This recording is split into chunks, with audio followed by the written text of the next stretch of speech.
Hey guys, what's going on? It's me, Jay, here to talk a little bit about the Janet Jackson documentary that aired these past two nights, January the 29th as well as January the 28th, on the life and times of Janet Jackson, the youngest member of the Jackson family, the famous Jackson musical family, the ninth child of Joseph Walter Jackson and Catherine Jackson, the famous pop icon, arguably the queen of popular music, especially in the 1990s. Hey, Lisa, what's going on? First, part one of the documentary. Part one, and I know Lisa's gonna disagree with me, but part one was the half of the documentary that I enjoyed the most. And the reason why I enjoyed part one the most is because it was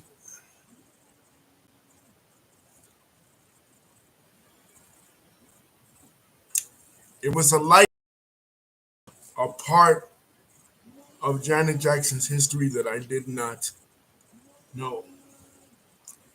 A light into her early life, growing up in Gary, Indiana. We always hear the stories about their life in Gary, Indiana, regarding Michael Jackson or regarding the brothers or regarding this one and that one. But this was a peek into um, Janet's early life. And when they go into when they go into Gary, they see a big billboard. Apparently, she didn't know that it was there of her brothers. When you know, Drawn of her brothers when they were in the Jackson, we were all in the Jackson Five together, and she's just like, "Oh, I didn't know that was there." And you could see her getting choked up because you know, obviously her brother Michael Jackson passed away, and she mentions in that scene that all the other brothers are looking like they're looking to the heavens, and she's the one. I mean, and Michael's the one looking straight ahead. So, and she goes down there with her brother Randy. Now, he's another one. He and her are the two youngest. So, obviously, they spent a lot of time together. They even go into in the documentary how they were in the room.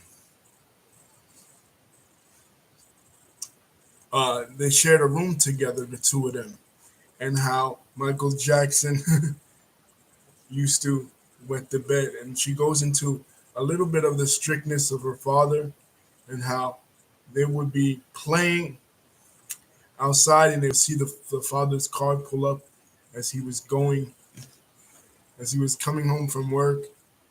And they would know immediately then that it was time to get into the house because he wasn't playing around. The brother remarks that when they were little, the house seemed so huge and so big, but as they became more famous and they became more prominent, then the house seemed less so. So then they go on to talk about their life after they became famous and after the family auditioned for Motown and how her brothers are now in the Jackson Five and you know what it was like moving into Encino, California, and how there was a lot of racism back in the day, the Jim Crow era, when she was growing up, and how they didn't even want the Jackson family. Now, this is the Jackson family. They have, you know, a lot of hits, millions of fans all over the country, and still you kind of see racism that was evident in that town that they would make a petition, actual petition, to keep the family out of Encino, California. And they have a friend come on there that was a wife, a Caucasian woman, a white American woman, talking about she was a friend of Janet Jackson growing up, and how the families really did react. That was a true statement. They came in there, they introduced themselves, the Jackson family. They had big afros, and some of the white population in the majority in Encino, California, um,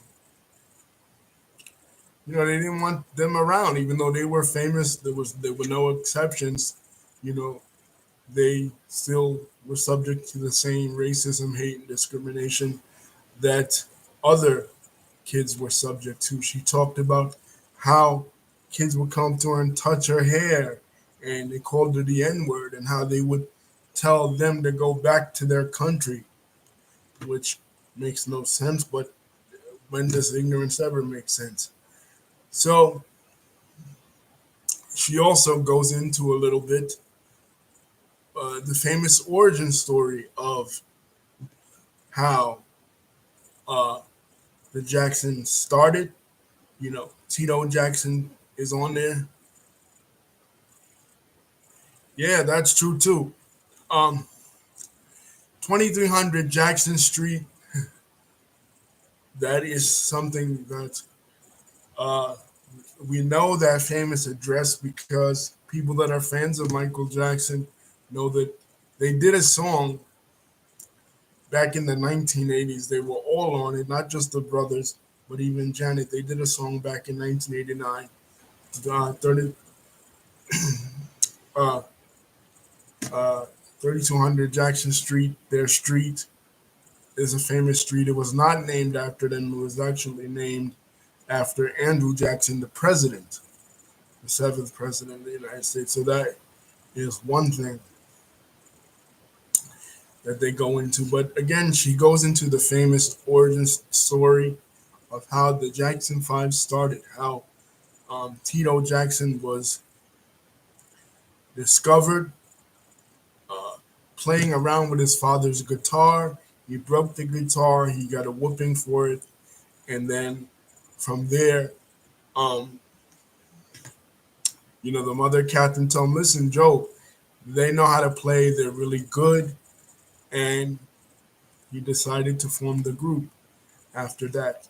But after that, Janet herself got discovered that she had musical talent when she was in the other house, the Havenhurst house, and she was in the studio singing, and the father discovered that she also had musical talent. And from that point on, he wanted her to be in music and nothing else. Originally, she wanted to study business law. So basically, she wanted to be an academic. She wanted to um, not be in the entertainment industry, not be in um, the music industry. But the father was persistent, just as he was with the brothers.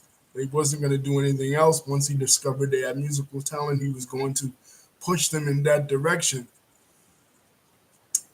And I said this before in on my channel. I said, um, I felt like Joseph Jackson wanted his kids to be in the music business because he didn't have what it takes to be in the music business. He was in a band with his brother Luther in the early 1950s. They went nowhere. They did little BS gigs here and there around Indiana. They were never any good. So once he discovered that his kids had musical talent, he, out of his own selfishness, pushed them in that direction. But one thing that is different from the, should I say, orthodox story that we hear about the origins of the Jackson family, my mind always thinks back to the movie.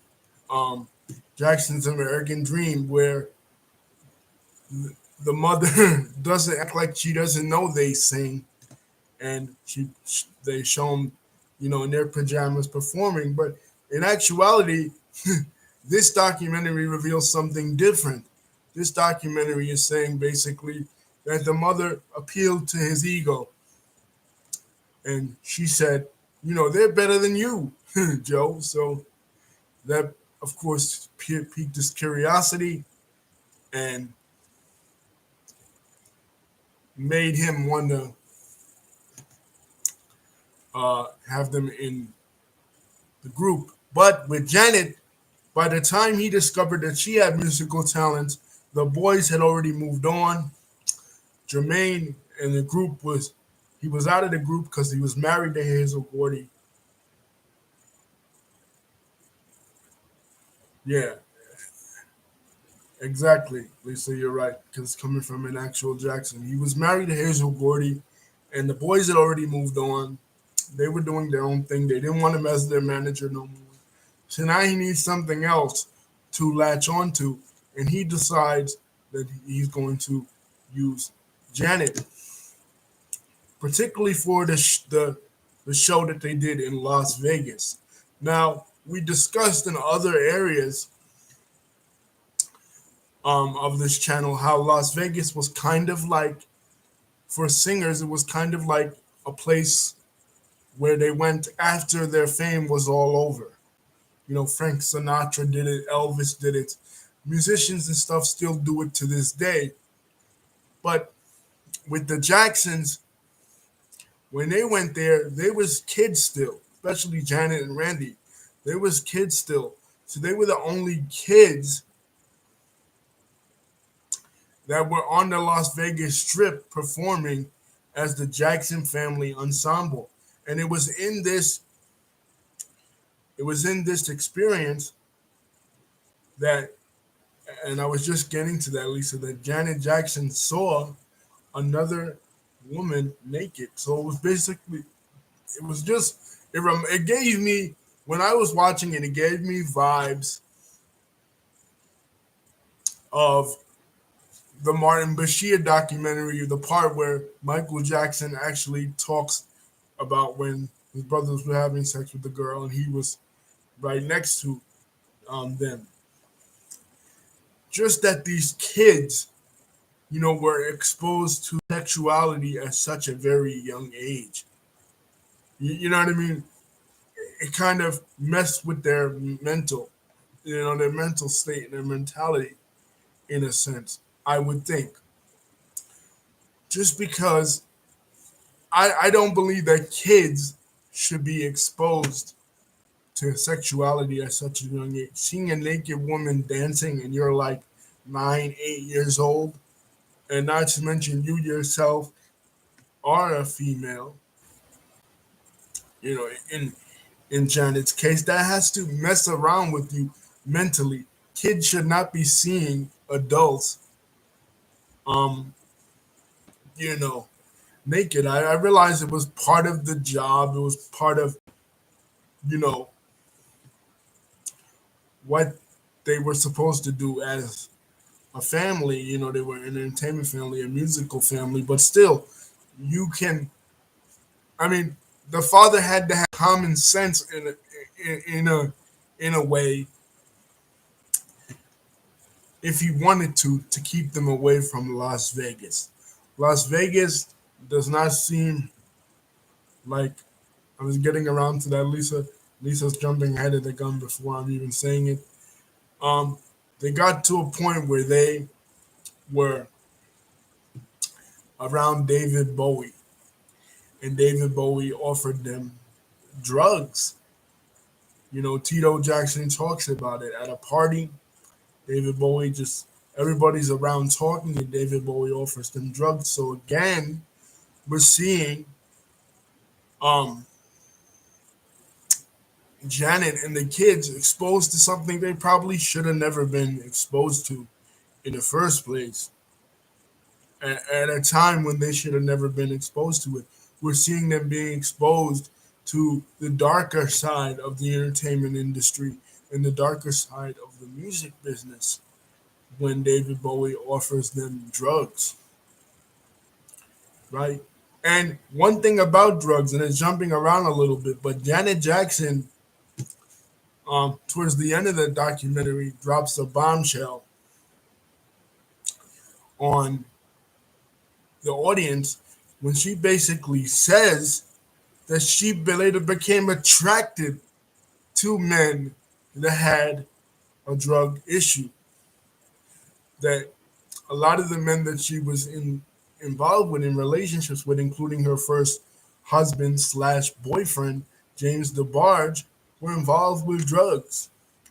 So drugs becomes drugs, sexuality, and abuse become a thing that is constant in her childhood. And I find it interesting when she starts to talk about her acting, her roles in acting. She talks about her um, role as Penny in Good Times. That was the first role that she ever played. That was the role her father put her up for. After the ensemble thing was over with, they then, yeah, he did. So James DeBarge got high on their wedding day. Her father puts her up for the Good Times role. And there is one scene where Penny, the character, is introduced in Good Times when Winona um, adopts her, where the mother burns her with an iron. We all know that famous scene where the character of Penny is introduced on the show Good Times. But that kind of parallels Janet Jackson's actual real life into how she was being abused by her actual real father. And that's where she goes into her thoughts about discipline and disciplining children, where she says the quote, uh, discipline without love is tyranny. You know, and I just found it so interesting how they go from talking about how she was a natural with acting and how acting was kind of her first love. They have Norman Lear, the producer of Good Times, the writer of Good Times, the creator of Good Times, on there talking about when he first met her, she had this presence about her and how she was spectacular when it came to the acting part. But was it really acting? You know what I mean? Like what I feel like she was tapping into in the role. Yep. Tapping into in that role parts of her real life. Like, you know what I mean? The best acting performances come when you can identify certain aspects of it in your real life, when you can visualize it in your real life and your real life experiences. Um, Lisa is saying Janet didn't want to appear and that's another thing in her next role as a teenager. And as we all know, we've all been teenagers before, and some of us are teenagers right now. Especially, shout out to my daughter Victoria watching this. Um, um, we know that we deal with the awkwardness of teenage life. The bullying amongst sometimes our siblings, sometimes our people. You know, people that we know, people that we associate with. And she also dealt with this. And this is why, like Lisa's saying, she didn't want to be in the Fame series because, and they show a scene where the girl gets rejected from LaGuardia School of the Arts, where Fame takes place.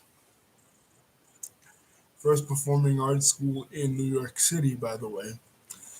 Um, and you know, basically the act, the character on the show is telling her character, you're not good enough to be in this, school. And again, it kind of parallels Janet Jackson, how she herself felt that she wasn't good enough. Because one of the things it touches on is she is using birth control pills because she's becoming sexually active with James DeBarge. And birth control pills at that time, and she mentions it, cause women to gain weight.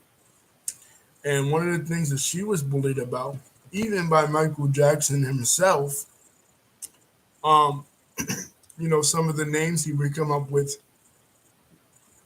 to bully his sister basically about her weight and her chubbiness. And that shocked me because we all know that Michael Jackson himself was bullied unmercifully by the media and bullied by the people in his family, including his own father, about his looks, but he still bullied her about her looks and her weight. The birth control caused her to gain weight, and she was looking, chubby ish when she was on Fame and when she was younger. So um, that's why she didn't want to be in Fame, because we can clearly see to us ourselves as the viewing public the difference between Janet Jackson when she was on Rhythm Nation and Janet Jackson, later on when she was like in the Velvet Rope era, right? Or, That's the Way Love Goes era. She was chubby, she was on the chubby side. And she was bullied about that. She then go in to mention about the James DeBarge thing and why she got into a relationship with James DeBarge. Of course, he was in a musical family too. His family was in Motown. She mentions that. And she mentions that his brother, yeah, getting around to that, Lisa. She mentions that his brother was interested in um, Latoya. Now, in the preview, we mentioned that I wanted her to talk a little bit about her relationship with her sister, um, Latoya, and this is one of the mentions that uh, Latoya got. Latoya was interested in James DeBarge's brother, and through that, um, James and Janet Jackson met each other, and they secretly eloped. They didn't invite the family to the wedding. Now, I was a little confused about this at first because they're showing during the documentary, they're showing a photo of a video rather of Michael Jackson shaking James DeBarge's hand and singing at some kind of ceremony. So I figured they got married publicly, but then that wasn't the case. You know what I mean? They talked about how they eloped secretly. Now, what Lisa's talking about, No Secret Baby with James DeBarge. I found that a little bit interesting, Lisa, and I'm going to be honest with you. She doesn't outright deny that there was ever a baby with James DeBarge. What she does say is that I would never keep the child from James DeBarge. So I feel like some of it, you know, there was never a secret love child that the the sister Rebe raised. But again, the Jacksons, she said a lot with her body language, more what she was saying with her words. You got to listen to when the Jacksons speak, and we talked about this in the Paris Jackson video, in the interview she did with Willow Smith, and of course, we know this from Michael Jackson's life. When they speak, you got to watch their body language more than their verbal language. She never outright said that there was no baby. She said I would never keep him from James. But as people have pointed out, Nobody is talking about you keeping him from James. Did you keep him from the public? You know what I mean? So it is entirely possible that such a daughter exists and we just don't know about it. You know what I mean? So you have to pay attention to a little bit of the words within the words. When it comes to the Jackson family and this particular question, she never outright said, playing the role of a lawyer. She never outright said, no, I don't have a baby. She just said she would never keep it from the father. But she didn't say that she would never keep it from the public. So it is entirely possible that such a girl, such a daughter exists. That question is left open-ended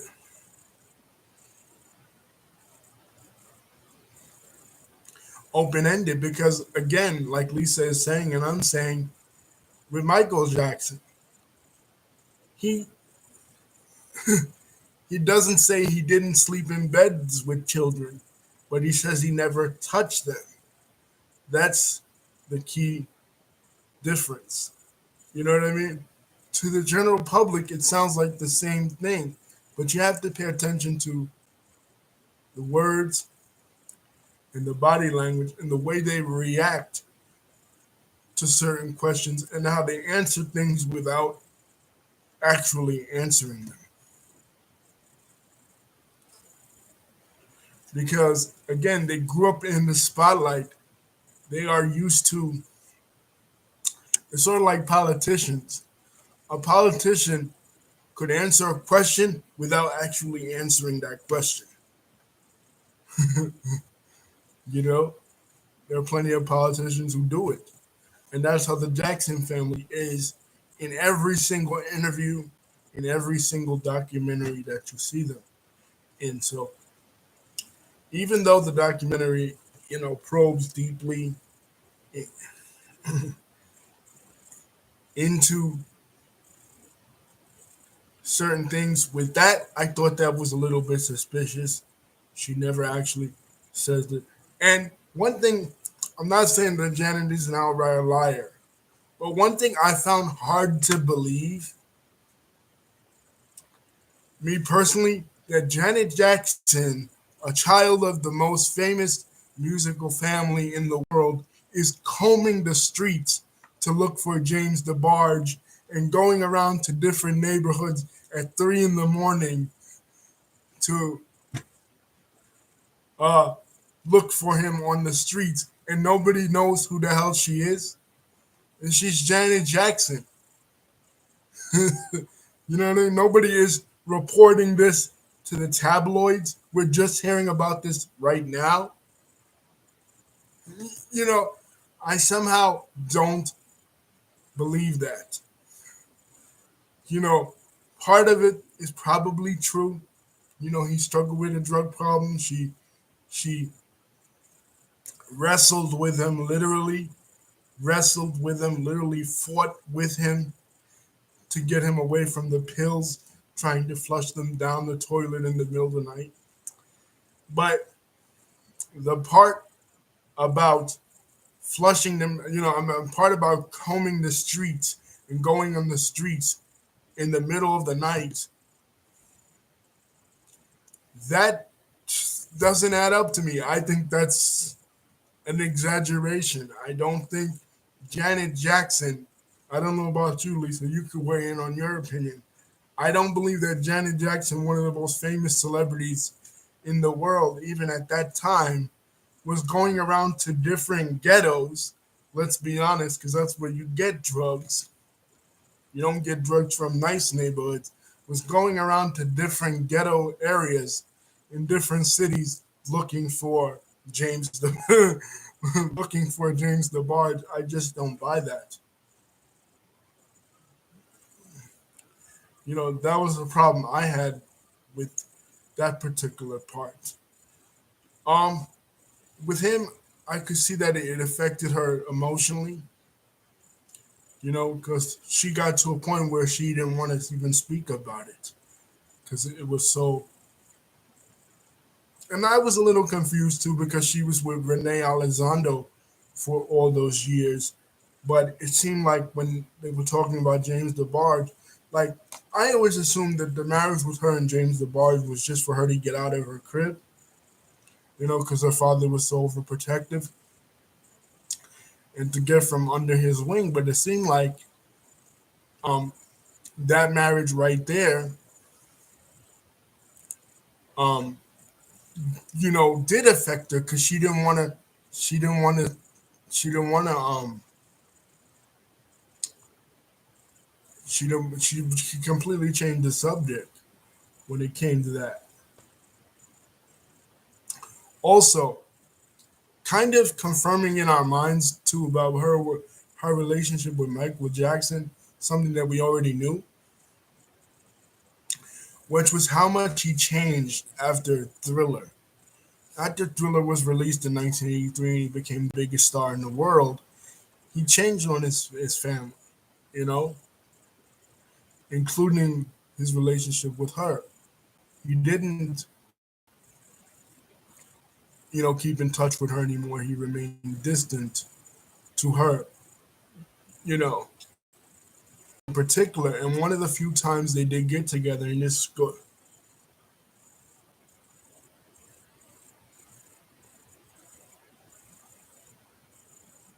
right?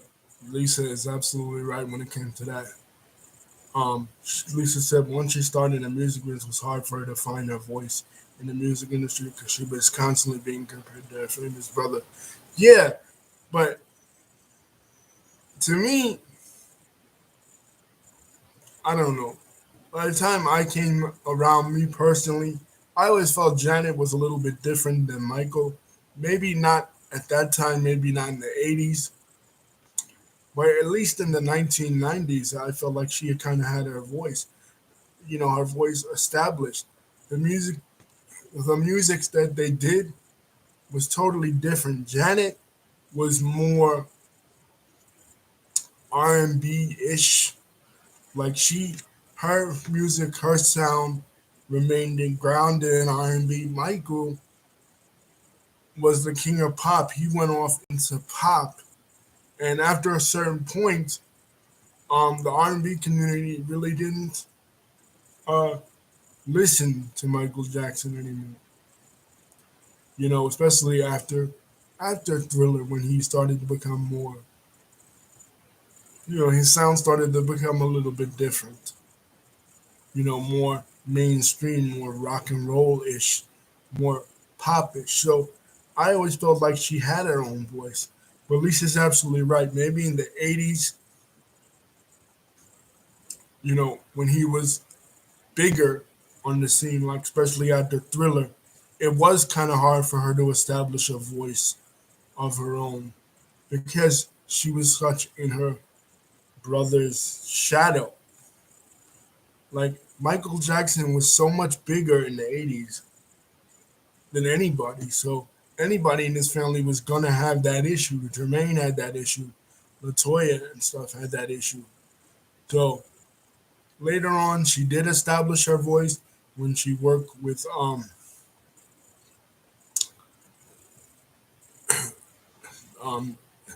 those two guys, Terry Lewis,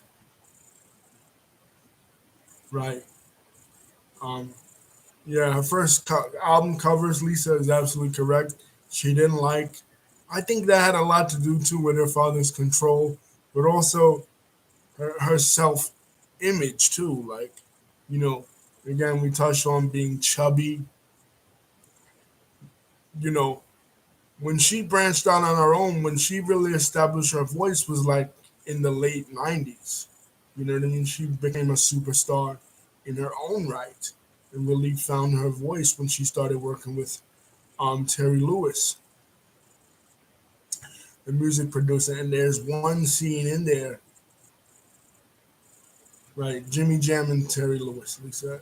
There's one scene in there with them where she becomes so frustrated with something they're doing musically, she walks off, you know, the set of producing, and she threatens to not show up, So she was beginning to take control, if you will, of her music career after that, when she started to work with them.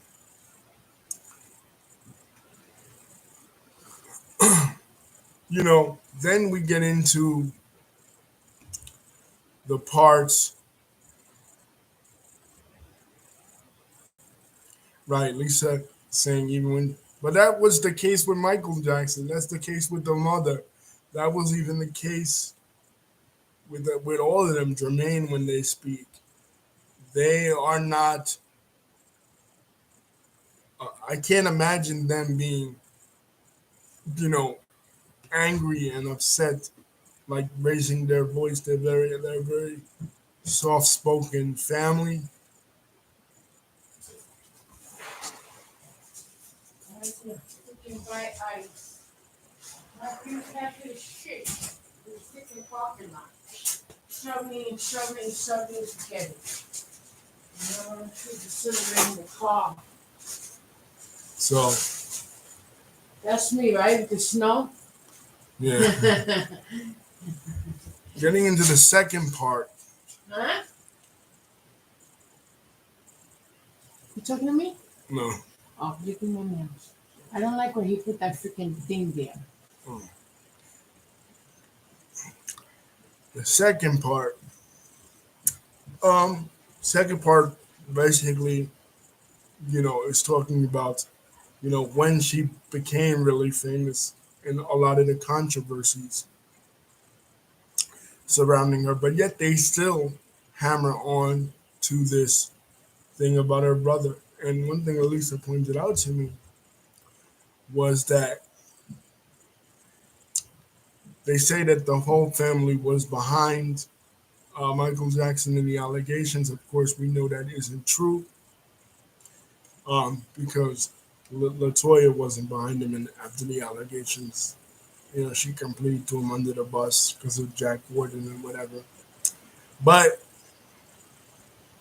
I think she was referencing the 2005 trial, not the 93 allegations. One scene, the only really part I liked, really necessarily about part two, I'll be honest, that really stood out to me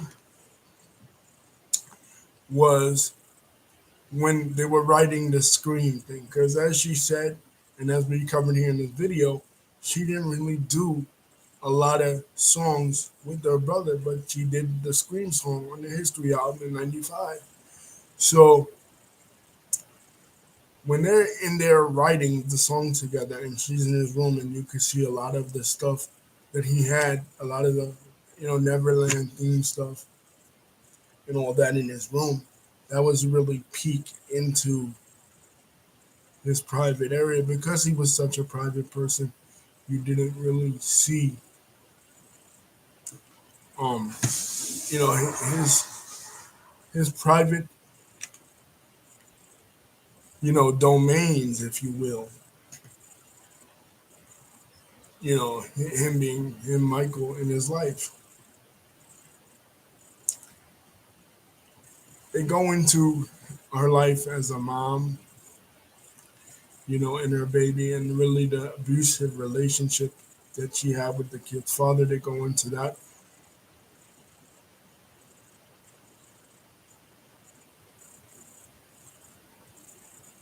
Yeah. Sorry, Lisa. I'm trying to cram it all in. But yeah,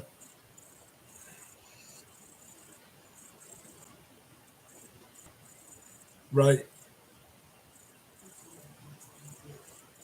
She didn't bring that up. That Rhythm Nation was supposed to be a socially conscious album about affairs going on in the world, but they didn't really want. They wanted her to kind of, the label kind of wanted her.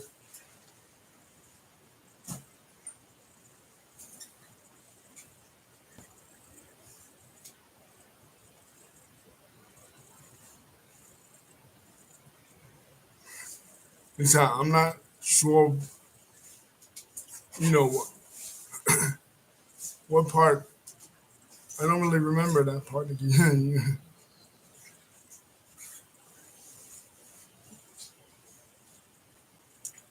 of the documentary, that you're discussing. But maybe you could help jog my memory a little bit on that. But yeah, it was supposed to be a really socially conscious album, but she didn't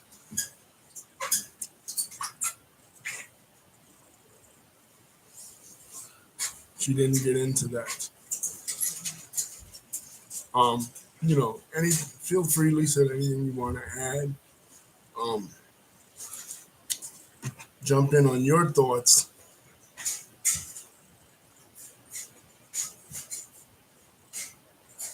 about it. The poetic justice part, I didn't see.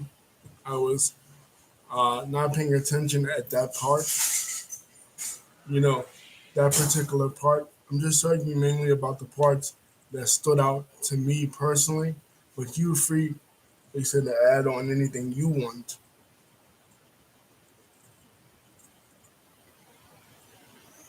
You know, about it.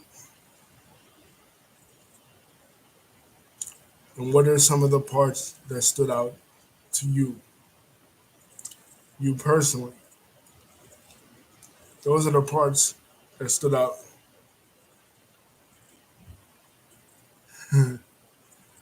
Yeah, I didn't even know her and Q-Tip had a relationship. See, that's something that I learned from there.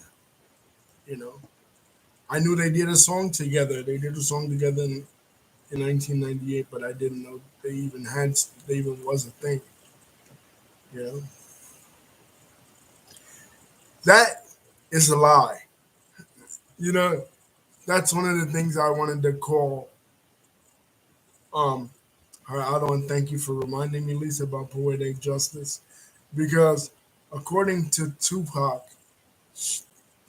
her and Tupac, again, I was doing something during the poetic justice time frame of the documentary.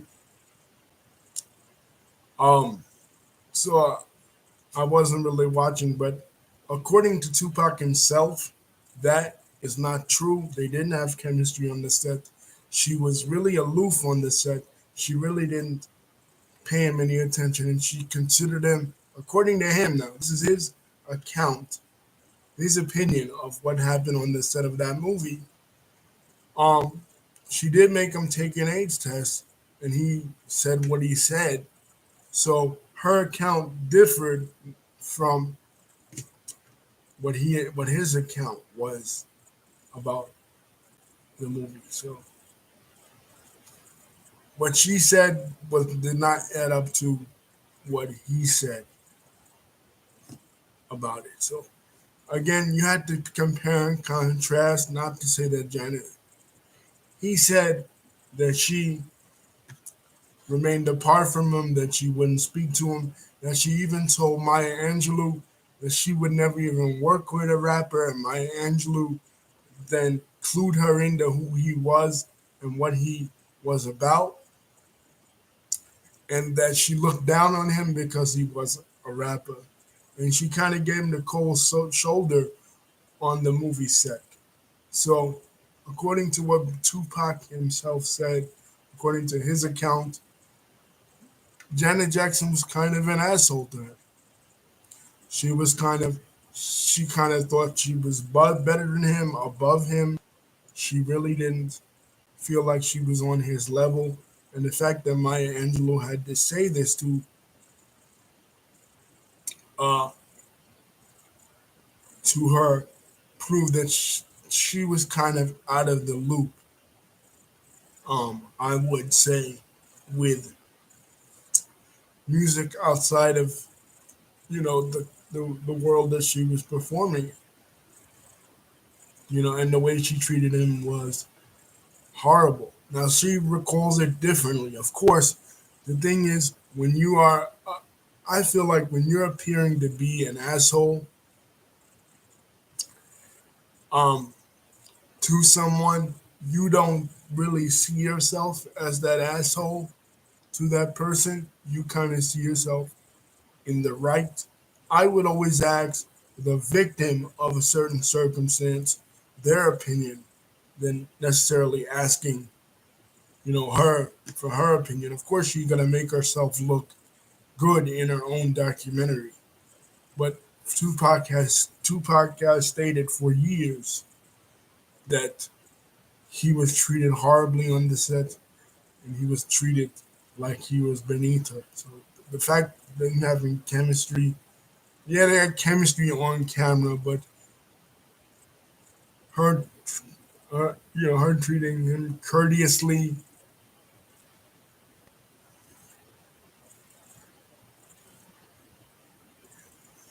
yeah. Well, Lisa's saying about the the the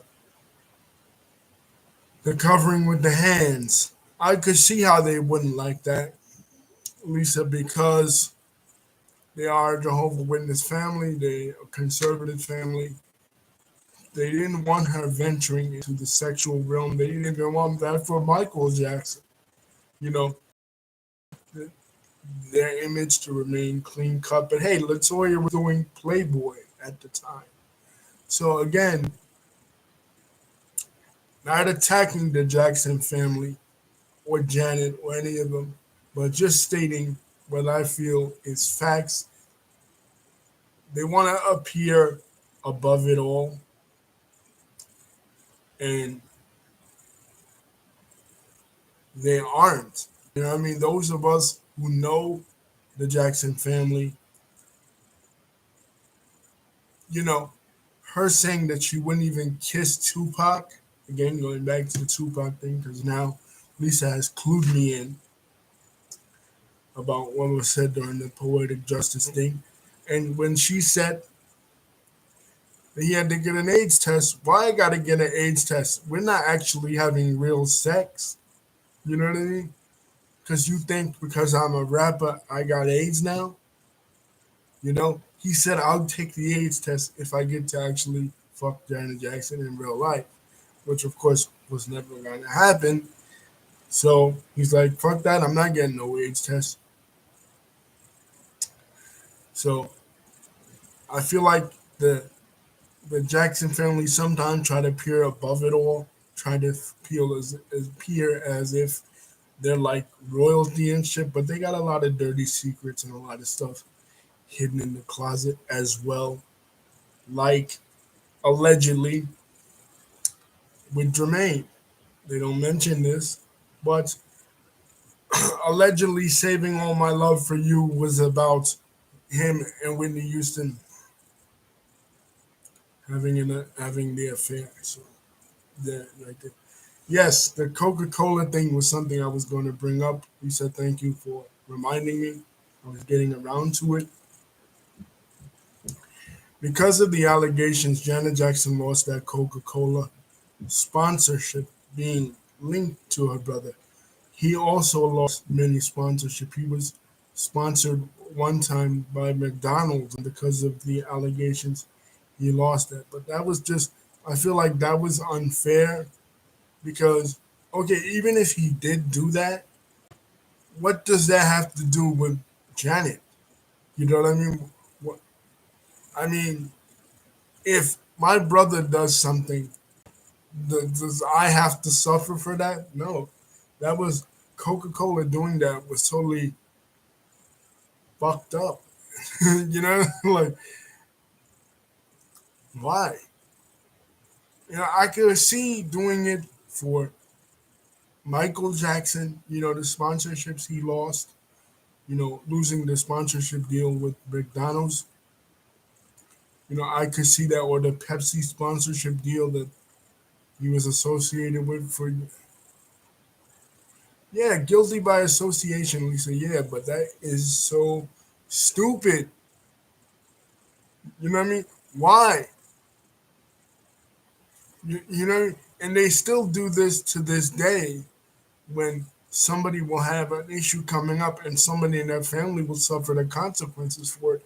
even if they did it, so I mean, unless you were in the room with him while he was doing it and you were a part of it, just because you did, that person did something to you, guilt by association, that's stupid unless you were actively participating in the molestation of those children, which he was not, even if he was guilty of it. You know what I mean? So, Coca Cola, and I gotta agree with Janet Jackson on that. She did not. She did not deserve that. You know. And another thing, of course, the Justin Timberlake thing. She did not deserve to be maligned for the Justin Timberlake bullshit either. The thing at the Super Bowl in 2004. It was an accident. It didn't mean to happen. It happened because of Justin Timberlake and he refused to take the heat.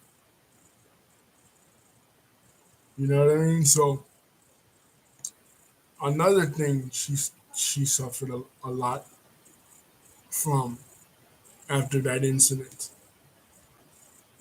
So I feel like in a lot of these situations, Janet Jackson has been caught in the firing line with a lot of these situations.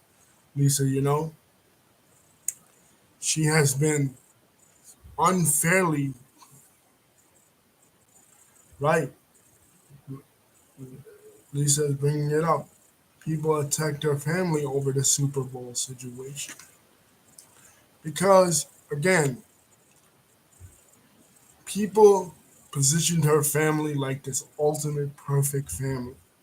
And then when something like this happens, okay, now they want to point fingers, and now they want to be hypocrites. Oh, look at your family doing this, doing that, doing this, doing that. And that's hypocritical and that's BS, in my opinion.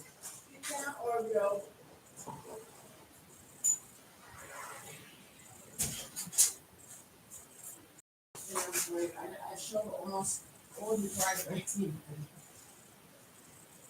I said, no, I'm just trying to get some exercise. Plus my freaking rock is getting stuck. I think the connection Right. by a cross. And she, Lisa saying she told Justin not to say anything, though. I feel like if he would have said something, they wouldn't have attacked her. Exactly. If he would have even stuck his neck out, because he was on top of the world back then in the early 2000s, they wouldn't have attacked her in the way they attacked her. He could have stuck up for her. Even if she said something, don't say nothing, and let it slide, he still could have stuck his neck out for a friend and not thrown her under the bus the way he did. So absolutely, I agree with that. With that, I'm not the floor to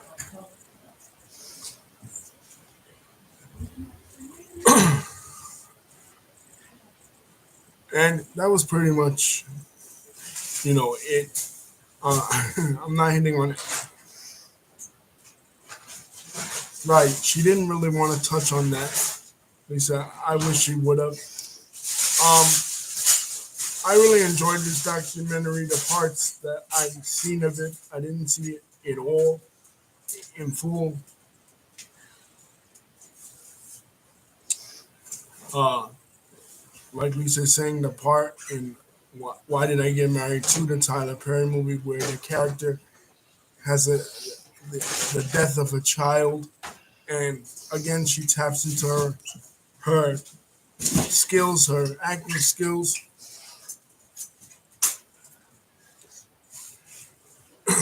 In it, and she really channels some real emotions, which leaves me to wonder and leaves me to ponder. Maybe that's something that she dealt with in the past that the public may not know about, that she didn't shed light on in this documentary because she played the character so well that I feel like It was something she, she did.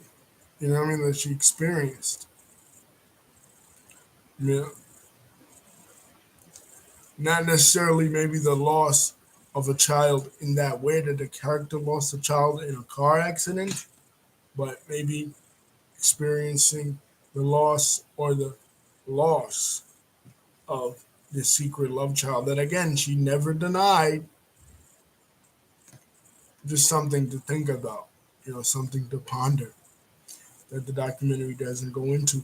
Again, she was very selective about the things she talked about, but Lisa's absolutely right. I wish she would have gone into more of how her depression,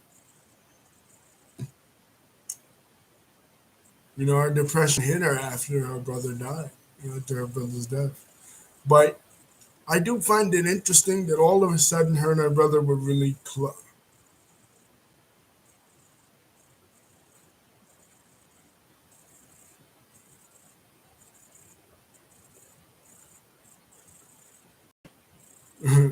Right. But that is right. She mentioned her baby, yeah. Little Isa.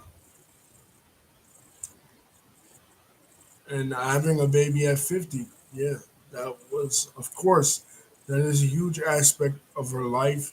That she had a baby late in age and the baby was completely healthy, thank God. But she didn't really go into, I feel like, in depth, the level of abuse that we heard that her kid's father, Wisam, inflicted on her. But yeah, but I did miss Lisa was a major part of the movie, the poetic justice part.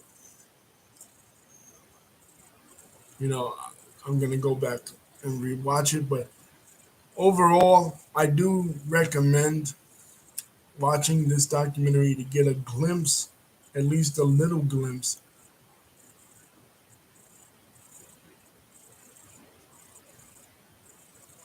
of what her life was like in her tumultuous relationship with the public. And it was better than the other Lifetime documentaries because as soon as I saw the format that they were using, I'm like, oh wow, this is gonna be another R. Kelly type shit where they have random celebrities that are supposedly friends with them that encountered them probably once or work with them probably once, and it's not gonna be a lot of their input. But one thing that Janet was a little bit smarter on, a little bit more media savvy, she was not gonna let anybody put the in the documentary parts of her life that she didn't want put in, to make her look like a fool or to embarrass her on her own documentary. So the abuse at the hands of Wilson, her kid's father, she didn't mention.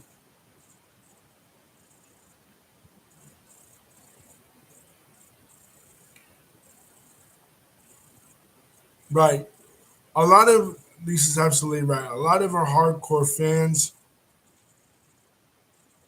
like a lot of these incremental things that really don't matter, like was her street not named after her family or did her brother Peter bet or anything, is stuff we already really knew. The really deep stuff that we really wanted to really know about, she doesn't really go into. It's sort of like it was sort of like somebody says, "Well, I'm gonna give you an interview, and then I'm gonna only tell you the things I want you to know. Like I'm gonna give you a tour around my house, but I'm only gonna show you the living room. Then that's not really showing me your house, then." You know what I mean? Her uh, hardcore fans that are really Janet Jackson fans, already knew a lot of this stuff, and even some of the casual fans already knew about this stuff because she pre-approved it. She was very selective. She was involved in the producing of this documentary. So again, she was very selective about what she put in it and what she didn't put in it. And one of the things she didn't put in, and another thing I don't like, and I feel like this is coming from me, a fan of them both, but more so a Moonwalker, more so a Michael fan, is I feel like after he died, it was kind of inserted in there that he and her were really close. Like every interview now since he passed away is like her talking about, oh, I was really close to him, I was this to him, I was that to him. But when he was persona non grata, when he was somebody that was a pariah in the music business and the entertainment business, that even people that were his hardcore fans, people that not hardcore fans, but people that were fans of his music, from a casual standpoint, didn't even want to associate with him. Nobody that was supposedly friends with him except for Elizabeth Taylor and Macaulay Culkin wanted to associate with him. Janet was not one publicly to really stick up for him, when it really mattered. She tried to disassociate herself from him in the public eye. And maybe it was because to establish herself, her own image, her own voice, as she says, to have her own voice in the music business. But it was in a large part, especially when she was already established, like when she was on top of the world in 1996, because her year was 96 and 97. Like when she released Together Again, when she did the song with Blackstreet, right? Even when she was going out, when she did the Demeter Joe album, when she was going out with Jermaine Dupri at that time, when she had that platform, really, anytime her brother was brought up when he was maligned and stuff, she did the exact same thing she accused him of doing. She disassociated herself from his image in the way like he would disassociate himself from her and his family, like in the 80s when she had the platform, when she had the ball, if you will. She didn't stick up for him. But then after he died, now okay, they were the two closest, of all the siblings. They were like besties and stuff. It seems kind of retro, you know, retrofitting, fitting him into the narrative after the fact, right? Even though that's her brother, I don't doubt that they had, that they had those moments at all. But that in the narrative, we place certain, even like when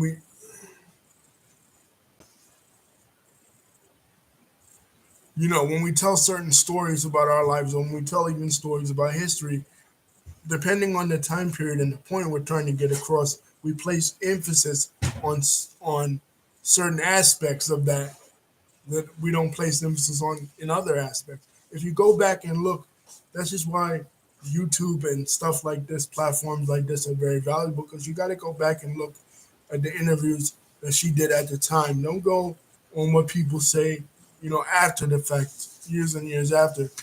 Go at the time. At the time, she was vague.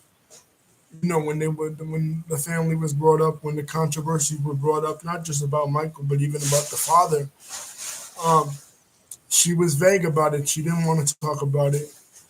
Um, Basically, if you were a kid back then and you didn't know they were related, you wouldn't know they were related. And she even kind of alludes to this when she says, well, she wanted her image to be just called Janet and not Janet Jackson. She didn't want to be associated with the family. So you're only hearing about that, okay, they were the two favorite siblings and they show, pictures of them together. That obviously that wasn't the case. Like it's sort of like with the Tupac thing. That kind of shows you, like, she knows now that Tupac is that he's an icon in music, he's an icon in entertainment. She's not gonna say anything negative about him, but now she want to make him like, okay, we were besties right here. No, not really. You know what I mean? Like, not really. That wasn't the case.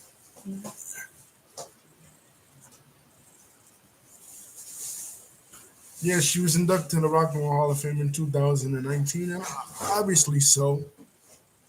Lisa, I mean, Rhythm Nation was of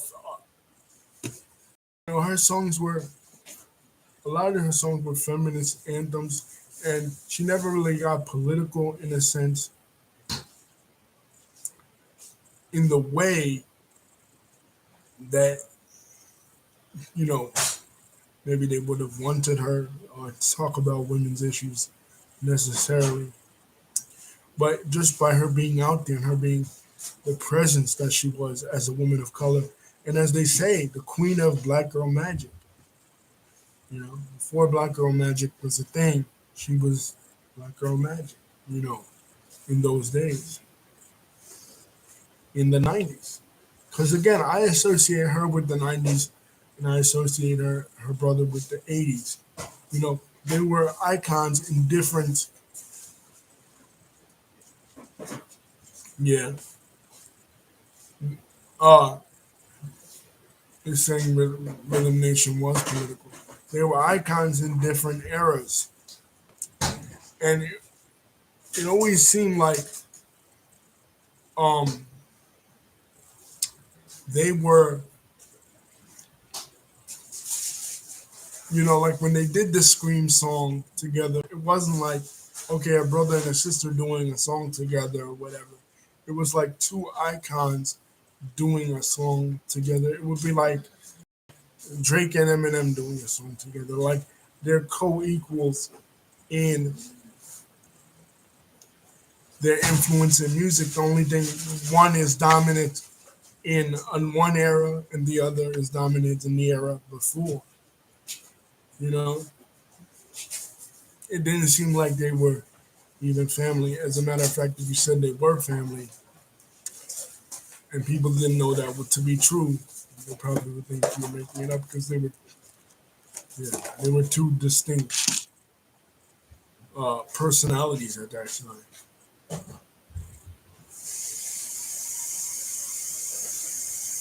Two distinct styles of music, two different. It was different than like, okay, Paris Jackson came out with an album in 2020, and people know that Paris Jackson is the daughter of Michael. You know what I mean? Like, she doesn't have her own identity in the music business. She doesn't stand alone in the music. Neither does Prince. Neither does BG Blanket. But Janet had her own voice. She had her own platform. She was at one time she was the biggest female artist in the world, arguably. Especially, I would say, from the period of 1996 to about 2000, 2001. She was one of the biggest, if not the biggest, um, female artist. And arguably,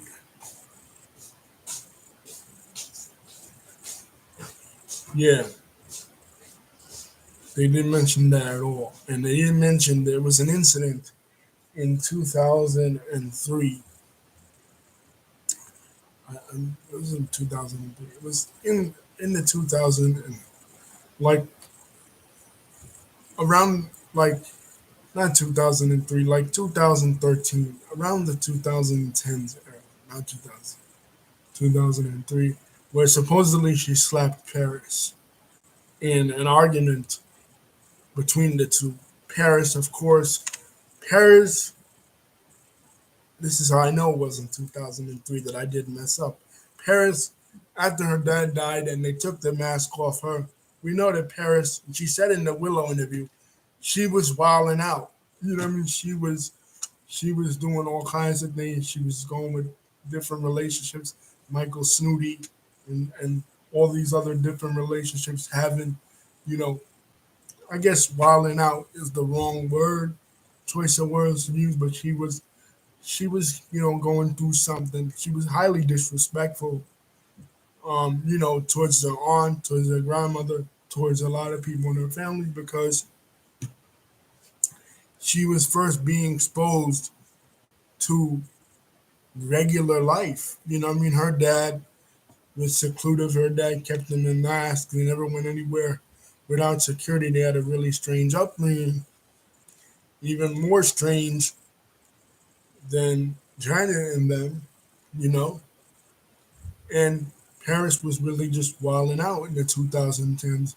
And her and Janet Jackson had an incident where allegedly Janet Jackson slapped her, her aunt had to discipline her in a sense because she was just on some crazy nonsense.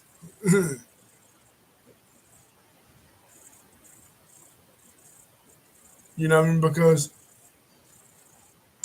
we get the sense from when you hear Paris talk, the relationship that her and her dad had was he was always kind of soft on her. He was always kind of uh, easy on her and the family. But then when she went to live with Catherine, you know, they wasn't having that no more. You know what I mean? They wasn't letting her get away with murder, and there was the incident where Janet slapped her. So they didn't really talk necessarily about that. But again, um, when the extended is brought up, Janet stays away from that. She don't speak on those issues. They'll speak about their family in terms of the past, like things that already happened years ago, like when they were in Gary or when they were in Encino or whatever. But they won't really speak. Would I consider myself a hardcore Janet Jackson fan? Um, at one point, yes.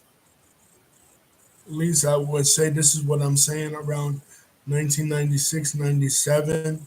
Velvet Rope years together again was one of my favorite albums, but I would not say that I am a fan of her in the same way that I am a fan of him necessarily. I am in a group, a Janet Jackson group, Facebook group. I did enjoy her movies, and as a man, as a man who was a young man at the time, I considered it very attractive and one of my celebrity crushes. But as far as being a hardcore fan, going out there and buying her music necessarily, or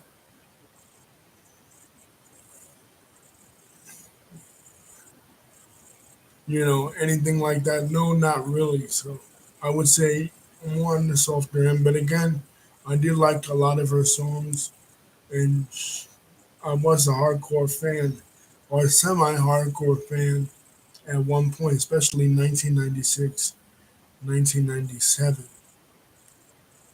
And like I said, in my mind, being a fan of them both, a semi-hardcore fan of hers, and a hardcore fan of him, a hardcore fan of him, even of his brothers, in the group. I would say that I always looked at them distinctly as different. I saw them as different. I didn't see them in the same way, like, okay, to use a wrestling comparison. I didn't see them as like the way people would see like Bret and Owen Hart. Okay, yeah, this is Bret, his brother. I didn't see them as like this is Michael Jackson and this is Janet, his sister. I saw them as Janet Jackson, her as Janet Jackson, and him as Michael Jackson. Two separate, distinct entities. Yeah, I knew they were related, but I didn't see them in the same realm necessarily. Co-equals, yeah, but not, as the same but kind of different. So the question, would I consider myself a hardcore fan or a soft fan? I would say a soft fan because as I became older, my musical taste changed, to more rap and hip hop, and keep up with that. Neither did her brother really. So, but in 1996, 97, I would say, yeah, I was.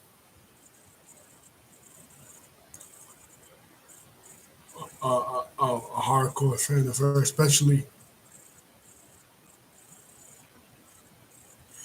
Yeah, they do. Yeah, they do. And they always try to give her that kind of edge. They always kind of gave her. I feel like that kind of hip hop edge, Lisa. Because let's just face it, at a certain point, music beyond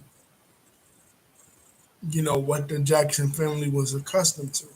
So if it wasn't for them and her relationship with Jermaine Dupri plugging her in, as it was, to the way that music was going,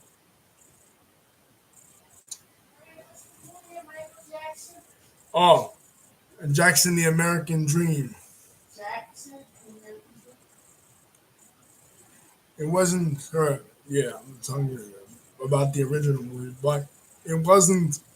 Um, it wasn't for them plugging her back into the what was going, like the song with Q-Tip or whatever, right? I feel like she would have. People would have graduated to staying fans of her because you got to change with the times. You got to adapt to the times, or you get left behind. And I feel like that's what Jimmy Jam and Terry Lewis were trying to do to her, trying to give her an updated sound, and that's what Michael never got. He never moved beyond necessarily. When hip hop came along, he was lost in the sauce, and he wasn't able to plug into that scene, and people just was like, okay, yeah, that's Michael Jackson. You know what I mean? He's a legend or whatever, but he doesn't do the type of music that we're into, that we're on. We're in the hip hop thing, we're in the dance thing. We're not doing that traditional stuff anymore. We're doing something new. And hip hop was something, he was a train he was never doing or never able to really get on. Like Janet has songs with rappers. Janet has associations with rappers. She was in the music industry. She kept doing it after the 90s. You know, Michael never really had that, and that's why he fell off. You know what I mean? Because hey, if you gotta be like, not like Drake, but okay, you gotta be kind of like Drake in a way. If British is the wave is moving, I'ma hop on British. If Spanish is the way it's moving, I'ma hop on that. If hip hop is how it's moving, I'ma hop on that. And you gotta be above the curve in trends, or else they'll forget about you. And that's why Janet was able to stay relevant. And that was the right. She got a song with Daddy Yankee. Janet was able to stay relevant in a way that Michael was not able to stay relevant and was not able to stay above that curve. And that's why we're still talking about it today, and we're not necessarily still talking about him, because even if he were alive, we still wouldn't be. I feel like we still didn't, will still wouldn't be talking about him in the current sense. That, oh, he's doing big things in the music business, or he's making big moves, even though he was supposed to be retired, right? But if he hadn't died, we still would be talking about him like his music was back in the day, because he didn't roll with the trends. You know what I mean, Lisa? And that's the difference between him and Janet. And I think a lot of that influence. Yeah, they always look like they're in the movie Men in Black because of the suits they wear. But a lot of that influence, they were able to keep her current and keep her plugged into the mood of the society, in a sense that Michael Jackson, and especially the other Jacksons, they didn't really have that that influence. I did like in this documentary that they spoke to Reby because Reby, she's the oldest child. She's the oldest Jackson child, and first of all, everybody mispronounces her name. It's not. I mean, I've seen people do videos on here on YouTube that they claim to be Michael fans or they claim to be hardcore Moonwalker fans or even hardcore Janet fans and Jackson family aficionados and Jackson family experts, and they pronounce her name as Rebbe. She's not a Jewish spiritual leader. Her name is Rebe. Your actual name is Maureen, but they call her Rebe, and they spoke to her in this documentary. I mean, if anybody had, and she's the one to speak to because if if if anybody knows the entire Jackson family saga, that's not Catherine, the mother, and not the father when he was alive, the late father. It's Rebe, because she's the oldest one. She saw it all go down. She witnessed it all go down. She's the oldest child. People, excuse me, people never give her flowers. They never give her props on any of this stuff. She's the forgotten member of the Jackson clan. People forgotten, but he's the forgotten among the brothers. But among the kids in general, she's the forgotten. So I'm glad they gave her shine and her opinion. As far as um, the relationship with the other sisters, the other sister, Latoya, the one that I wanted to mention, because again, like they don't speak to her in the documentary, and I wish they would have. Like, one thing I wish they would have gotten into is like, okay, why would you give your sister the advice to go marry this man that she barely known, knowing that it's possible?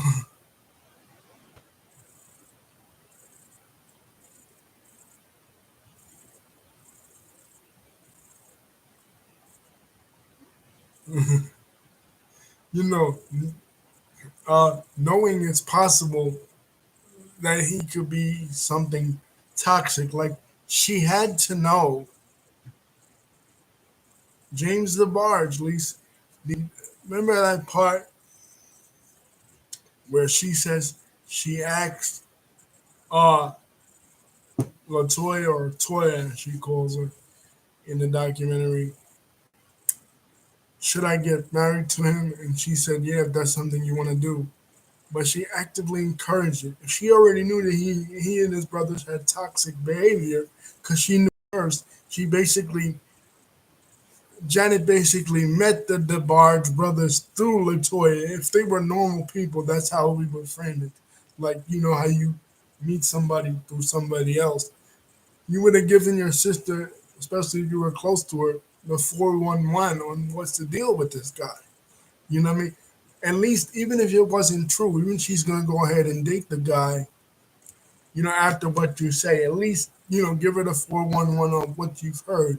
What's the goings on? What's the up and up? What are the rumors that you hear about this guy? And even if she says, "Oh, that everything I heard about him and his drug use was all bullshit," at least you know that as an older sister, right? You looked out for her, right? You told her what you felt needed to be said, and then she went and did what she was gonna do anyway, right? But at least you gave her the 411.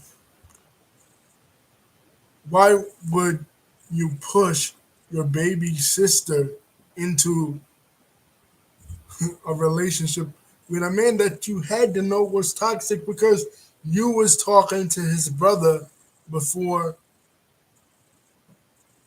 you know, she was talking to him. You were talking to his older brother.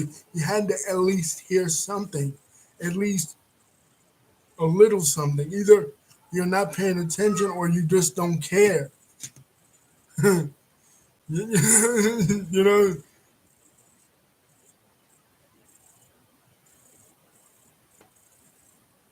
so I think, like Lisa's saying, I don't think they got along. I think there is some hint of jealousy in the same way that you always sensed a hint of jealousy between Michael and their maid. Because uh, let's face it, Latoya was probably positioned, especially by the father, to be the famous one. At first, she was the first one in the music business.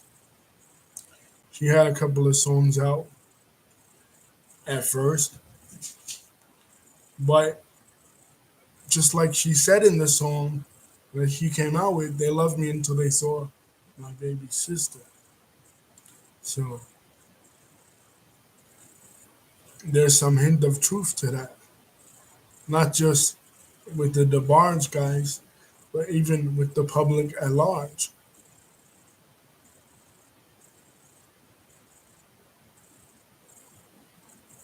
So I thought that was a little weird.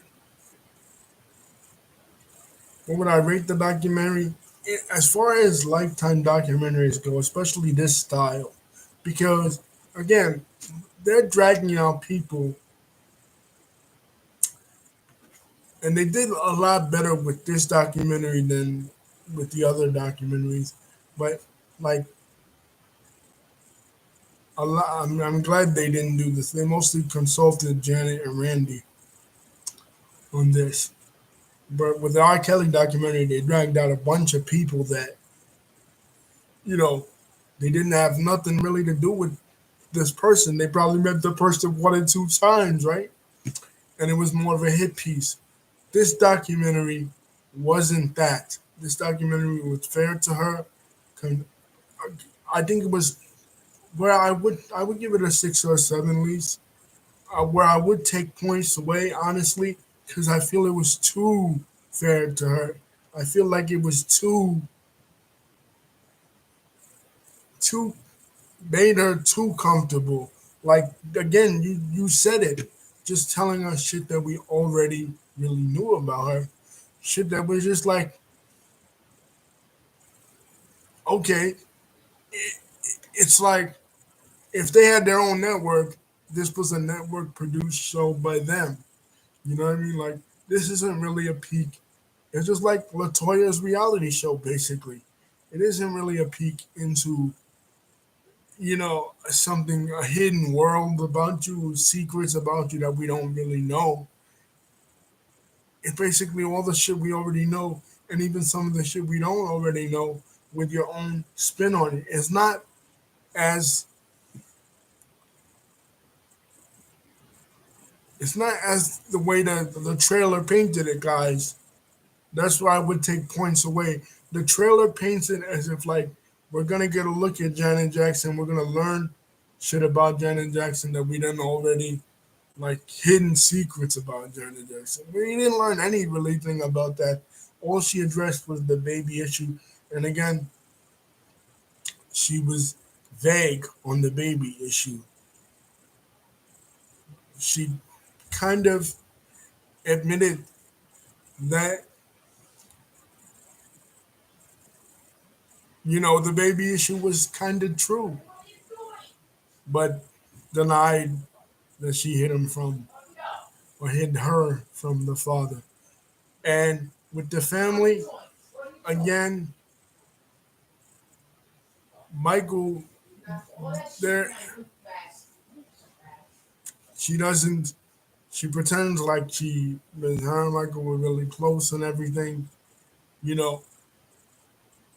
And the part of the mural, even though now that I'm thinking about it, the part of the mural is kind of weird too because you're showing that you have no connection to your community at all. You're showing that basically what Tupac said about the family and about you specifically, Janet Jackson, was true. You know what I mean? That you have no connection to your community at all because here's this mural in your hometown that's dedicated to your family and you don't even know it exists. You've never even been there, back to there in your whole adult life. So I would take points. So I felt that there was a certain fakeness to this documentary. Like there was a certain phoniness to this documentary, a certain softness to this documentary that they didn't really hit her with the hard questions. And if they had, she'd have probably sued them for, defamation of character or whatever. So I would say a 6 or a 7 at least, and taking points away from the trailer presents it.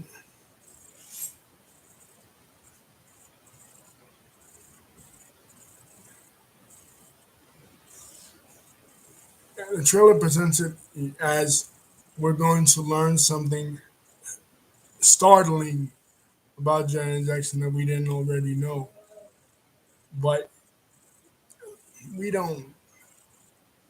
I mean, if you just take up all her interviews that she's done over the years and collect them all into one collection, you didn't even really have to watch this documentary to really know anything secretive about her. Really, like you could have guessed what this was going to talk about. This is like giving um like giving a look into this is the equivalent in a documentary life setting of what they do in MTV Cribs. Yeah, they show you around their house a little bit. Here's the bedroom, here's the this, here's the that. But we don't really learn anything about your house. We don't really learn how much things cost or any really deep secrets. We're only learning surface level shit. And the things we are learning about you, if we read in between the lines, we're actually learning a different picture about you. We're actually learning that your family is not as tight knit as you want to present them as. We're actually learning that um, your family was kind of, I mean, we already knew they were kind of fucked up, but we're actually learning that people in your family are even more fucked up than you present them as. And there's a certain level of fakeness to this documentary in a sense. And I think that is because A&E wanted to cover A&E and Lifetime wanted to cover their ass because they didn't want to be sued in the same way that they were sued for the R. Kelly documentary. So they didn't want to dig deep. But of course they wanted to get those ratings. They had to compete with um football games and wrestling and stuff. They wanted to really get those ratings, you know, up. So they wanted to present it right. Lisa saying basically they wanted to present the documentary as revealing something scandalous because people are attracted to scandalism. People are attracted to um, drama and shit like that. So,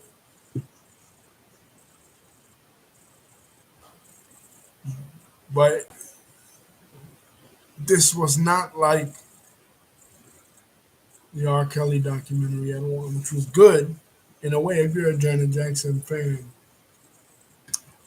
But if you're a Janet Jackson hardcore fan, you were gonna watch it anyway, regardless if it was something that we already all knew about or something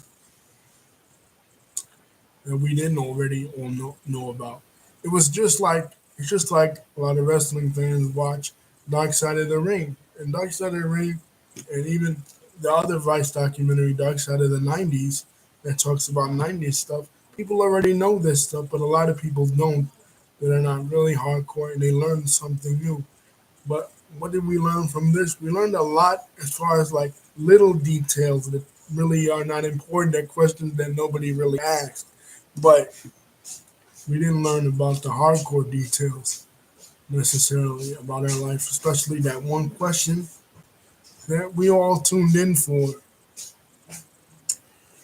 Really, we all tuned in to really learn that question about the secret love child, and she basically answered it but didn't answer it. So, I mean,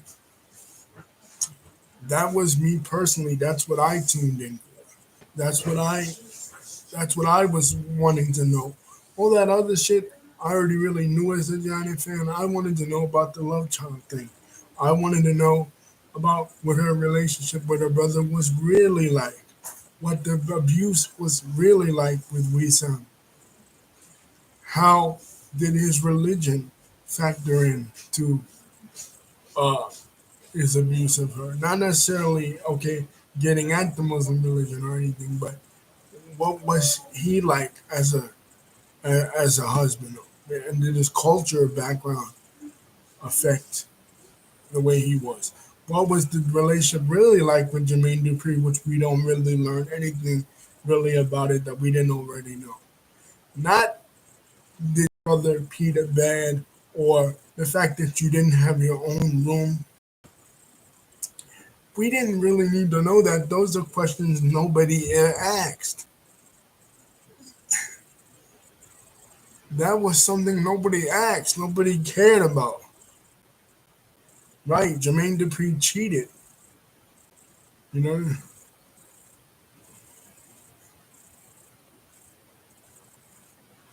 like it was kind of weird though. Like your brother, um, your brother and the man you're linked with, like the only famous man that we really know anything really about that you ever dated, have the same name and it's an odd name.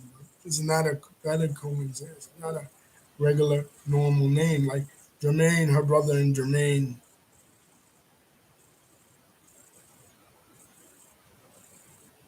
right? That was something they don't go into. They don't really touch on anything controversial. This is a very safe documentary. Like you want to see the documentaries, even the videos here on YouTube, right? When you watch a video here on YouTube when a celebrity is interviewed, or even a person not a celebrity, even a regular YouTuber that has a huge following, you want to see them hit with questions that disagree with them, questions that get at them, questions that make them squirm in their seat. Love it or hate it, that's why a lot of people were attracted to the Martin Bashir documentary. I know that the Michael Jackson fans hate the Martin Bashir documentary, but let's be honest, that's why we all kind of loved it because Martin Bashir, yeah, he did it in a kind of sneaky type of way because he told uh, Michael one thing and then did another thing, but he gave us hard hitting questions. You want to see an interview with a celebrity that makes them uncomfortable, that makes them want to squirm in their seat. You want to be hit. You want them to hit you with the hardcore questions. Like Drake did something similar to this. Drake, who never does sit down interviews, he did a sit down interview, but I forget what was the name of the podcast, right? But all the questions they asked him were all stupid questions that, again, just like with this documentary, nobody asked, nobody wanted to know. Like, what do you eat for breakfast? Like, who really cares about what a person eats for breakfast? We want to know the hardcore shit. We want to know something that the public has been asking about for the longest time. And in her case, that was the thing with the kid, right? And we didn't really get that from this documentary. We also didn't really get a refute of the alleged sexual abuse that was put in Latoya's book that um uh the father was accused of in Latoya's book of the older sisters, and I think even Janet as well, or at least that she would have known about. We don't get anything like that. Nothing scandalous. It's a really safe documentary. Yeah, and so we don't hear about that. To hear about things like that, you would have to dig deep. And I know this person is public enemy number one. Uh, for the Moonwalkers, you would have to really dig deep into Diane Diamond and the things that Diane Diamond has said about uh, the family. You know, you don't get that from this documentary. So overall, I take points away from this documentary on shit like that. You don't get that really, family secrets like that. We don't get really any secrets about our love life. Although the part where Renee Elizondo proposed on the beach in Mali was an interesting tidbit, but again, nobody asked, wanted to know anything about that. Like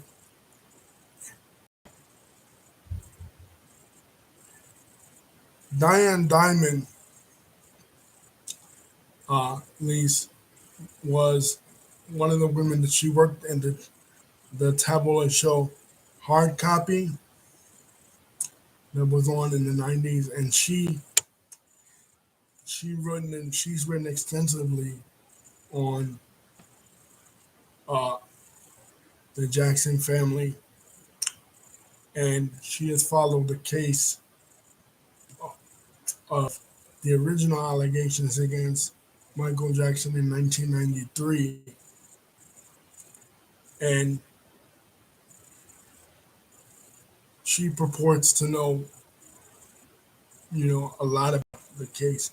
The Moonwalker fans don't like her necessarily. She's considered an enemy of the Moonwalkers because of how she covers it, like she's against Michael. You know what I mean? Because she basically is. She alleges that he did do what he is accused of doing, and she goes into tremendous detail about um, the way Joseph was allegedly abusive, and she thinks that she's of the opinion, as far as Janet is concerned, that it is true. Um, you know what they say about the love child, but if you don't want to go with somebody that biased, another source um, would be that is a true historian of the family would be J. Randy Tamborelli, another close associate of not only Michael Jackson but uh, Elizabeth Taylor as well, and probably even Janet. I'm not really sure about um, the biographical sources of other alternative sources you would want to look into as far as Janet specifically. You know what I mean? But there's a lot this documentary doesn't really cover as far as what I've known from studying, the studying and reading on the family's life and history. So it was a good documentary. It was better than you what like Lifetime, and I think in an attempt to play it safe, went in the other direction. They didn't they didn't want to get sued like they did for the R. Kelly thing, so they played it too safe, and they didn't really give us. There was no meat on the bones, you know. Secondly, they didn't really give the people nothing really to sink our teeth into as far as, her, you know, plastic surgeries they don't go into, but it's pretty obvious they all underwent that, and herself included.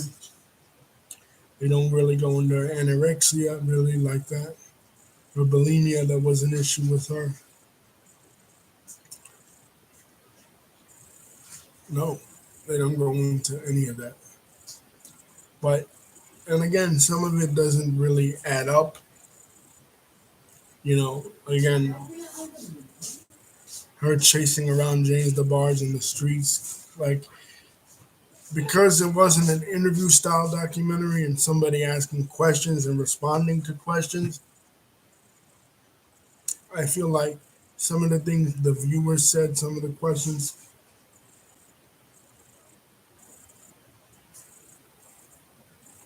right? And the effects of plastic surgery, no cap, really, is seen on her in the documentary. Like they're showing like older pics of her, and then like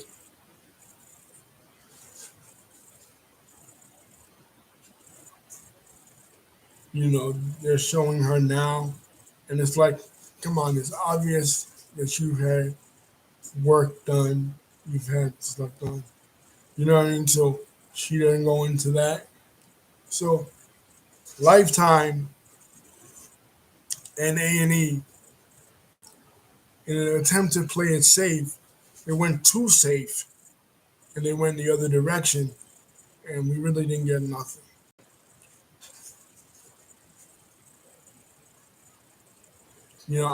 I feel like if Paris Paris Jackson had been interviewed on this somehow, she would have let it slip. You know what I mean? Certain shit because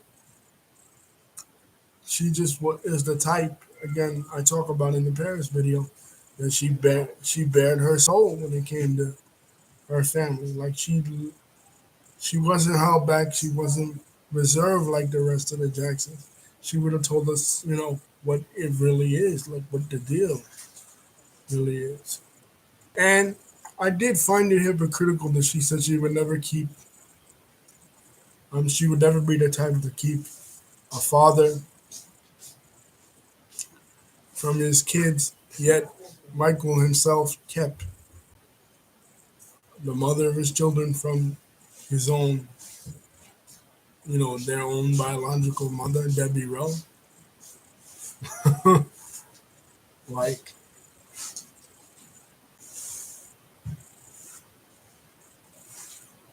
because there was nobody asking questions to her directly, like the Willow Smith interview, or even some of the Diane Sawyer interviews, like the one in '95 that Lisa Marie Presley and Michael Jackson did, because there was nobody asking that, and there was no counterpoint. It was just like the documentary Leaving Neverland. There was no counterpoint to what Wade Wade and James Safechuck were saying.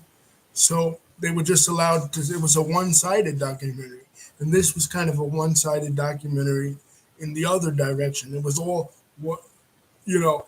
It was just somebody telling their side of the story. Nobody was presenting a counter argument or a counterpoint to that. Nobody was saying no, that's not true. Blah blah blah. And that was wrong. What was wrong with the documentary? That's why I take points away. I wouldn't give it a 10 because there was no other side to it. Even in History Channel documentaries, or when we learn something about 9/11, or we learn something about a political event, or even in the past Michael Jackson documentaries or other documentaries, there's been other sides to it. There's been the pro side and the against side. We didn't hear an against side when it came to Janet. We didn't hear somebody responding back, another interviewee, about what was going on with it. We only heard her side. We didn't even hear Billy James DeBarge side. They got into him a little bit, but I felt like he was kind of held back too. What was his side to the relationship?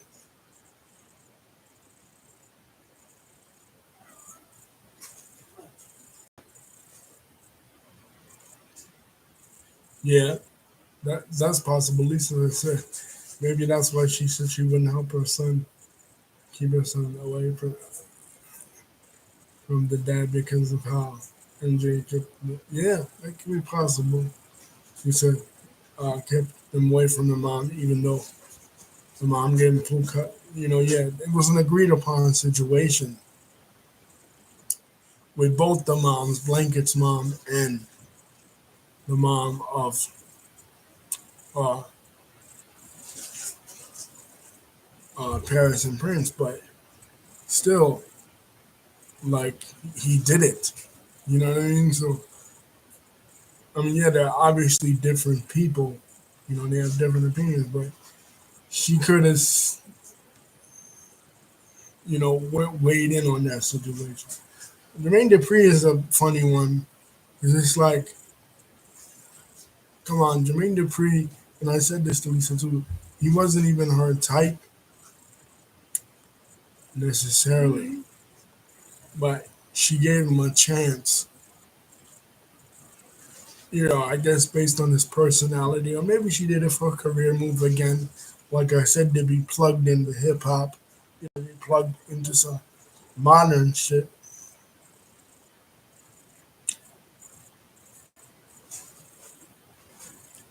You know what I mean?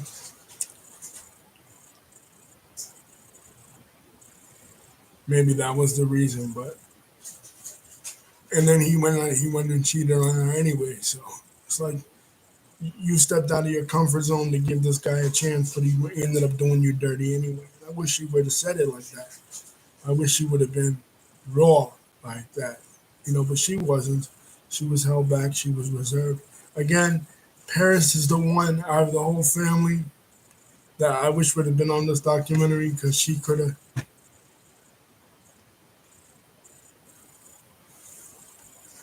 Yeah, Hey, yeah. She said she didn't do drugs. Really, I don't know. I question how you could be attached to people that are heavy drug users, at least, without at least being a little bit curious yourself about it. You know what I mean? So you have to take that with a grain of salt. I would advise people, not saying that it's not possible, it is. It is possible. How people could be CM punking it all around the town, straight edge completely. No drugs, no alcohol, no caffeine, even. They could be a Mormon saint for all we know, and around the hardest core is junkies there is. That's possible. Is it probable? I don't think so. You know, again, the documentary uh, is on her side, so it really doesn't question her on that. And that would be something I would question her on if I was an interviewer. Like, come on, do you, even if you never did it, you're telling me as an impressionable, naive girl, which she says she was naive in the documentary itself. She says I was naive. You're telling me as a naive young girl who was so madly in love with this guy, you wasn't the least bit curious about it. You know what I mean? You wasn't. You're telling me the thought didn't cross your mind at all, any of your times. And again, we had to go into what does society necessarily consider as drugs. You know, some people, we go into the technical, drug is anything that's not food that causes a chemical change in your body. So some people wouldn't even consider what her brother did, propofol, as a drug, or wouldn't even consider him as a drug addict because he wasn't doing cocaine, heroin, or you know methamphetamine or anything like that. But he was doing harmful stuff. You know what I mean? So she could have been on medications, and that would be considered drugs by some in society. You know what I mean? And she's not going to tell us that necessarily, but that's probably true. If again a counter argument or a counterpoint was presented. Now, was the documentary good? Yeah, it was good for what it was. Um, did we learn a lot? Not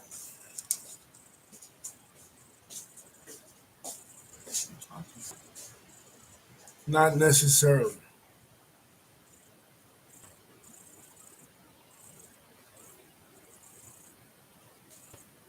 Yeah, yeah, Lisa, that's possible. I'm not saying she did any drugs. I'm just saying that it was nobody there to present a, a counter argument. You see how I'm saying something and you're saying something in response to it that disagrees with it? There was no disagreeable point in this whole documentary. It was completely one sided.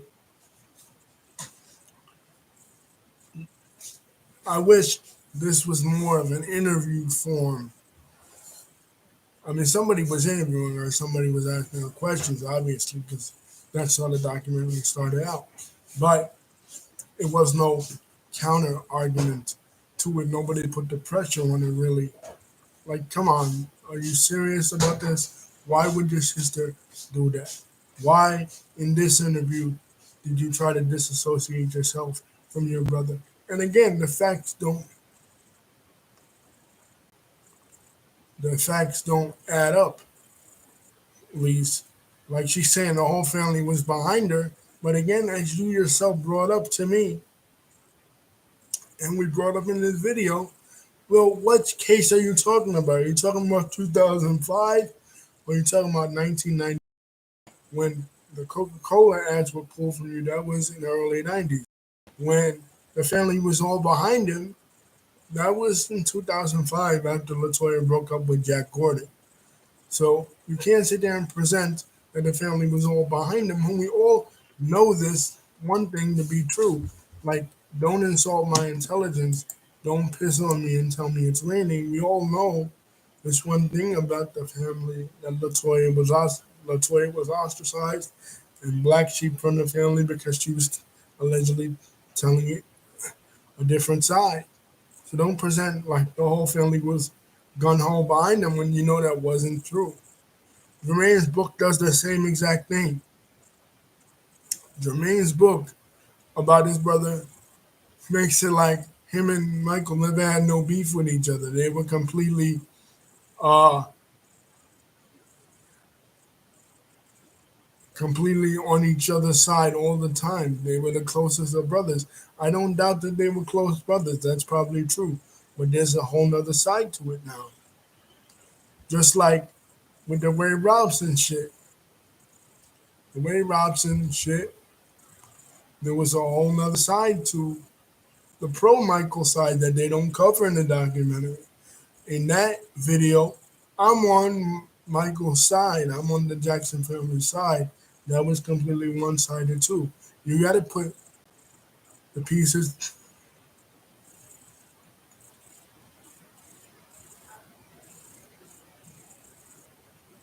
right. Lisa's absolutely right there.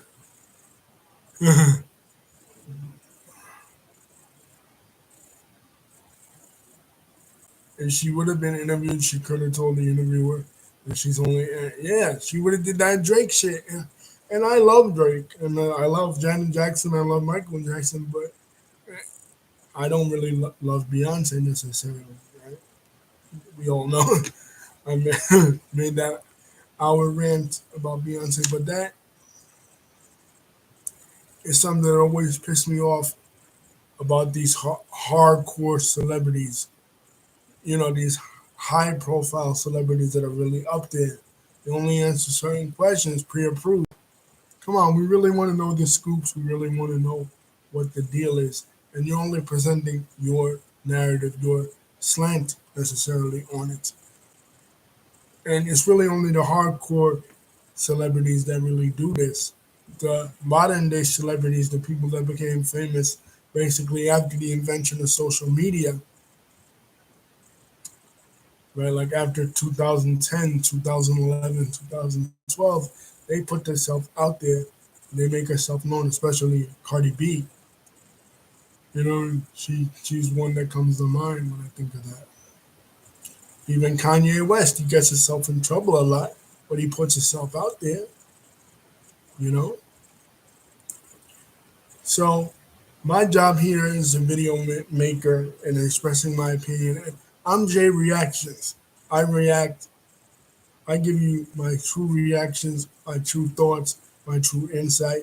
Even if people don't like it, a lot of people didn't like the Jay-Z and Beyonce video. They disagree with that. And it's fine, but I give you my true opinion on it. And I feel like this documentary is a 6 or a 7, and I take points away for not asking the hard questions. It really softballs it. But as far as the documentary, well put together with footage, yeah, it's a good documentary. I give you points on that.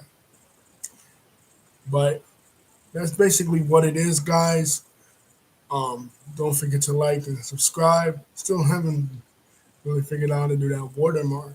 So, but Lisa, thank you for contributing. I think this is the longest uh, video that we've ever done, but it's a really good one, guys. Peace.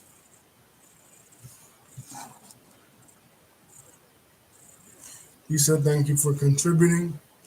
Love you guys.